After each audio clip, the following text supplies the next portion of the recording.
Hey, what's up people? So this week I want to do a little series about the Cheburkov Scout, and therefore I thought I would start off the series with a little introduction to the knife maker himself, Aleksandr Cheburkov. And so in this episode we will cover very quickly the history of Aleksandr Cheburkov, and then we're also going to look at the Zladinox Steel, because that's going to be also important for the next couple of videos. Also want to say big thanks to Supracor. He's one of our fellow knife YouTubers here. He's a German knife YouTuber, and he has done a video about the steel himself, and I have most of my information from the steel from him, and he has it from the manufacturer. Anyways, I want to say big thanks to him, and because otherwise this episode wouldn't have been possible. So yeah. So if you possess the power of German language, you should definitely check out his channel. Link is in the description box. So, Aleksandr Cheburkov is, as you may have guessed, a Russian knife maker. And he has become very popular actually in the last couple of years here in Europe and also in the United States. And I think his company is still growing today. And it wasn't, I think, until 2016 or 17 when the first knives of him actually hit the European market and became a little bit of a thing here.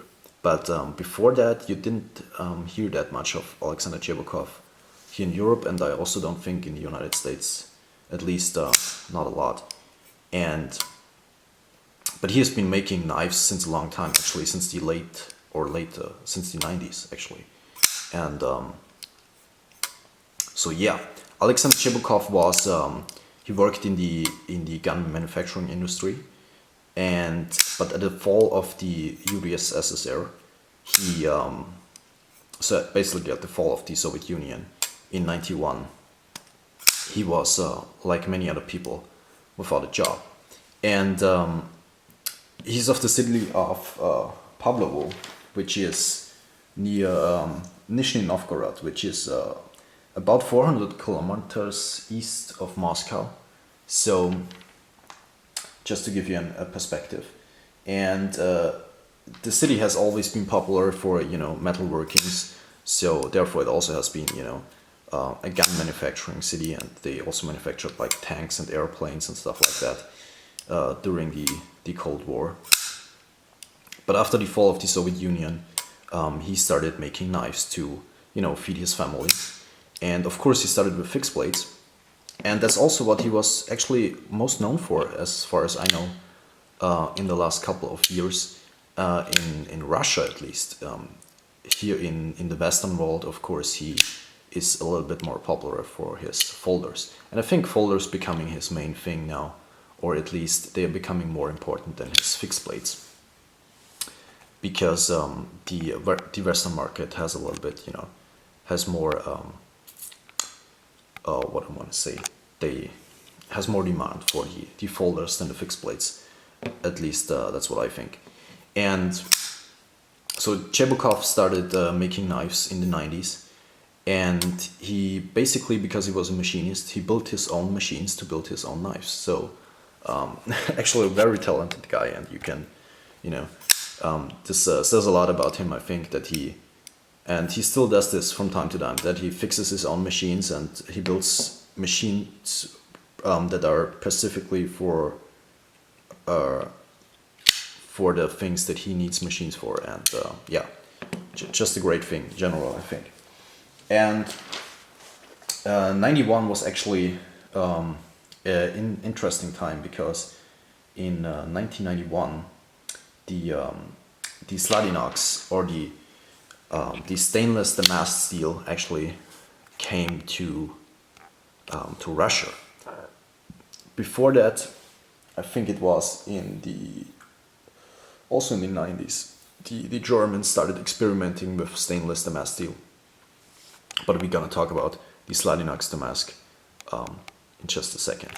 But first, I want to say that Aleksandr Cheburkov has a very own design language, and he's definitely one of those Russian designers that you immediately can pick out from the crowd. That he designs a little bit differently than what you would see in the United States or even in Europe here.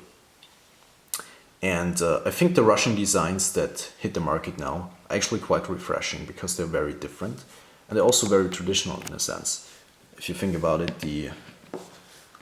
to me always most of these Russian designs, they look very simple, very elegant, almost like this French knife here. Very slimlined usually.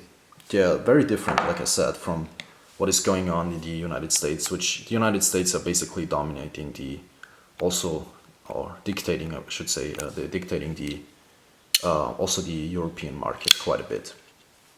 So seeing those Russian knife designers that come out now in the Western world is actually quite enjoyable, because those are very practical knife designs, and they are very, in one sense, very simplistic, but also actually quite complex in another sense. But we'll talk about this a little bit more during the series here.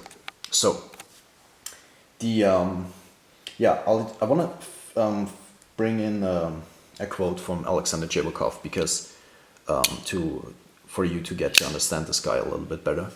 He actually said that when he started making knives, he tried out all the different knife designs that were around, and he basically tried everything himself just to understand it. But he said one very interesting thing. He said if there is a culture that has a certain knife design, you shouldn't try to improve it, because this culture has perfected this knife design for hundreds and hundreds of years, if not longer, and you should not try to make it better, but you should try to understand it. And this is very interesting, because a lot of things that happen right now in the knife industry are more like, you take a certain knife design and try to, put your own twist on it, basically. But Aleksandr Cheburkov is very different from this, and he has his own design language that you can't deny is very different from everything else that is on the market or has been around in history and stuff like that. So he has some of his knives are very unique in a certain sense, but he also has usually that very simplistic, very elegant design language. And it also has a lot to do with what is legal in Russia to actually produce and carry. So the Russian knife laws are actually quite complicated. In Russia, it's like this, that if you manufacture a knife, you also have to give a certificate with the knife box. You have to also ship the certificate, and this certificate has to be authorized by the official, by official Russian government and stuff like that. That they have to put their stamp on there that this is not a weapon, basically. Because in Russia it's like this: if you carry a knife without one of these certificates, card of certificates, basically, the knife is automatically a weapon. It doesn't matter the size or how it's built and stuff like that.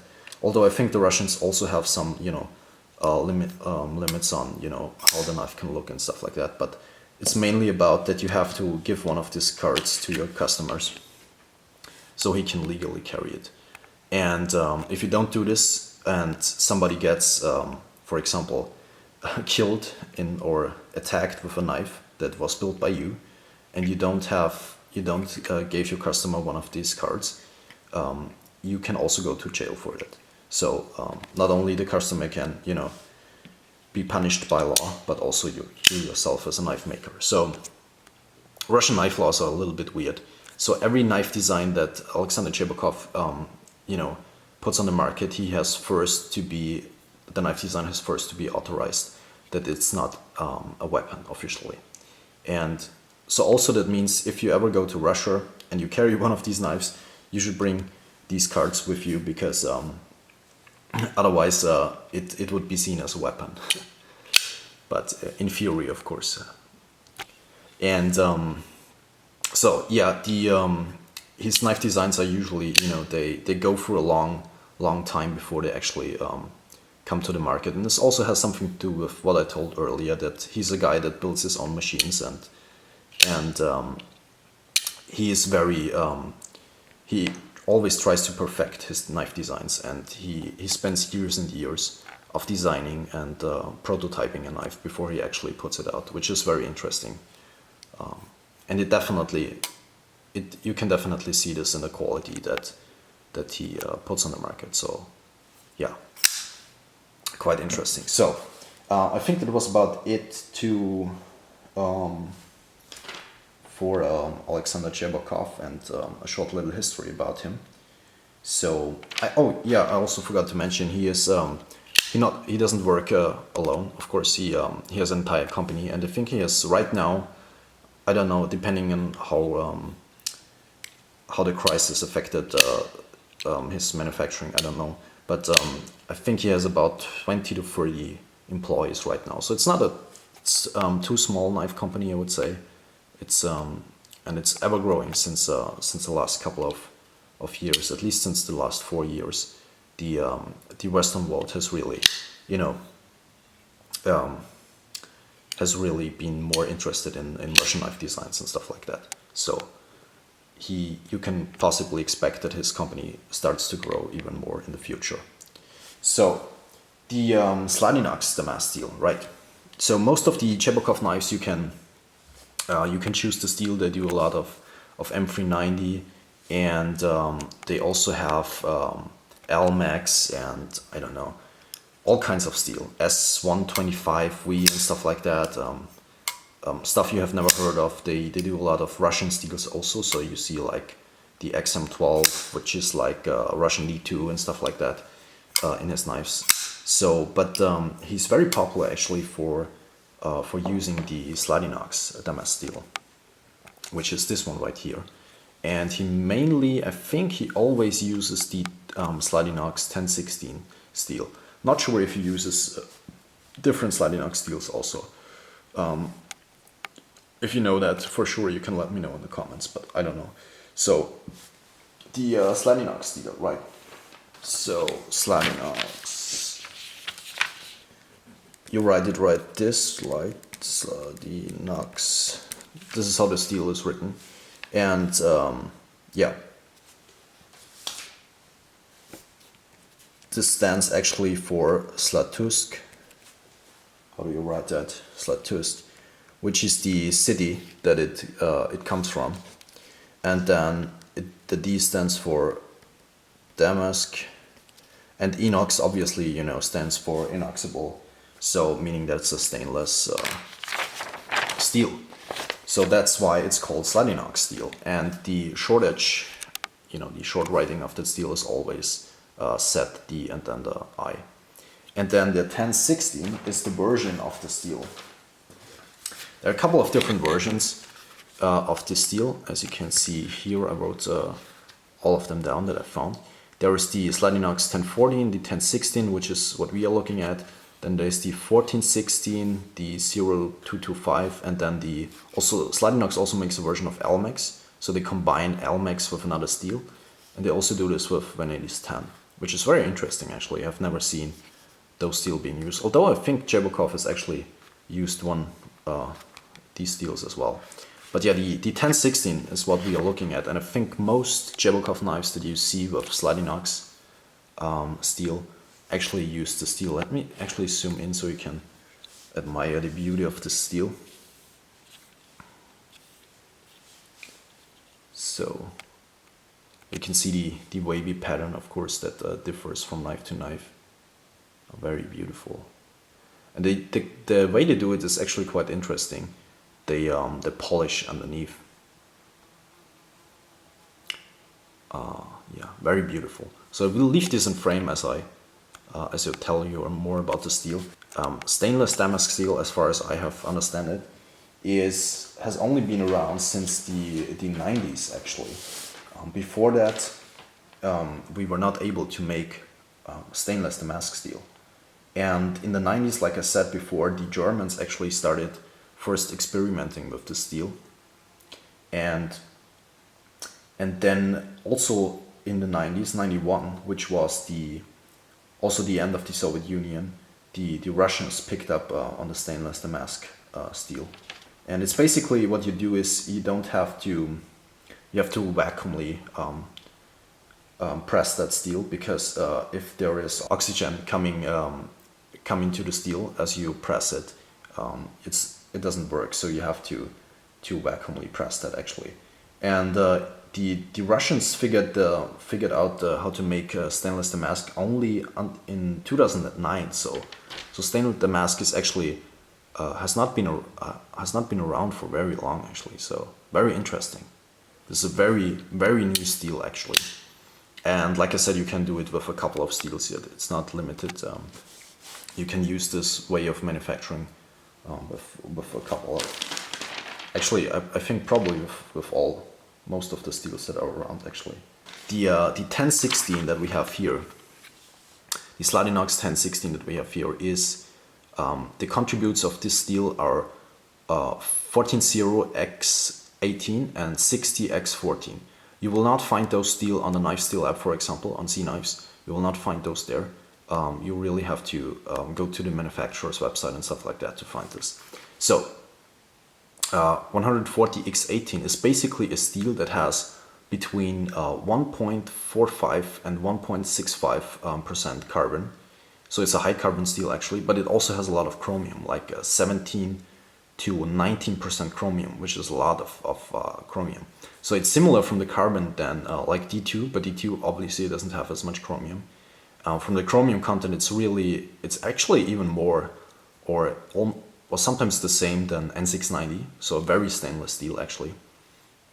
And they weld this together with 16x14, and 16x14 has a much lower carbon content and also lower chromium content, but it's a very tough steel.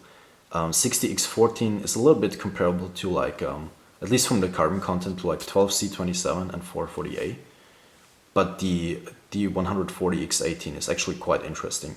It's like I said, it's carbon wise, it's really like D2 a little bit, but actually from the chromium and carbon wise, it's actually a little bit more like CTS XHP. But and this one is heat treated to 61 HRC as far as I know. But I can tell you from my experience in the last couple of years that Zladinox 1016 doesn't perform as, it doesn't have the edge retention usually as CTS XHP, but it's definitely up there with some of the powdered steels, although it's not a powdered steel itself. I would say the edge retention is sometimes even better than some S45 VNs that I've seen. It always depends on the grind and the heat treatment and the edge geometry and all that stuff, of course. But these are usually flat ground, the Cheburkov knives, and have a very thin behind the edge. And like I said, 61 HRC, and it performs quite well actually. But it's not up there with CTS XHP and stuff like that. But it does perform well. From the edge toughness, we have a little bit usually, and this is just my experience. Usually you get a little bit of micro chipping at the edge, but it doesn't chip like in huge chunks like, for example, X30V does and stuff like that. And yeah, it's actually quite easy to resharpen for a steel that holds its edge in a certain way. So it's not too hard to resharpen, and the edge toughness is okay. It's not the best that I've seen, but it's okay. And yeah, like I said, it's not up there with edge retention wise with CTS XHP and stuff like that, but I would really, a lot of people actually compare this to like, I don't know, CPM 154 and all kinds of steels, but I can actually not compare it edge retention wise to any other steel or how it behaves to any other steel, because I've never experienced a steel that's similar to this. This is just a very unique steel, both from resharpening, edge retention, edge toughness. It's extremely different from what else is on the market, I believe. So it's very hard to say, it performs like this or that. Like I said, it sometimes outperforms in edge retention, in my beliefs at least, S45VN, but it really depends on the S45VN, on the manufacturer and stuff like that. So yeah, this was the first episode basically about Cheburkov and also the Zladinox Steel. Oh, also want to say, almost forgot this. I said the Zladinox Steel had its origin in Germany, right? And the Russian city that is Slatusk, where the Zladinox is named after, was they developed it in the 2009, between the 90s and 2009. But this Russian city actually had a lot of German workers from Solingen going over there. And I don't remember who told me this, but somebody told me that in the late 1900s, Solingen had a little bit of a crisis, and a lot of the workers actually went to Russia, and they settled down in Slatusk, which is in the Ural Mountains, so they have a lot of metal there, obviously, and yeah, very interesting. Slatusk also was, I think, a gun manufacturing city for a long time, especially during the Cold War, and it's quite obvious that they now produce knives and stuff like that, or knife steels, and yeah. So that's everything about the Zladinox Steel, and I hope you like this episode. Again, thank you to Supracor and to make this episode possible. And yeah, I hope we see each other in the next episode. Thank you guys for watching, and have a nice day. Goodbye.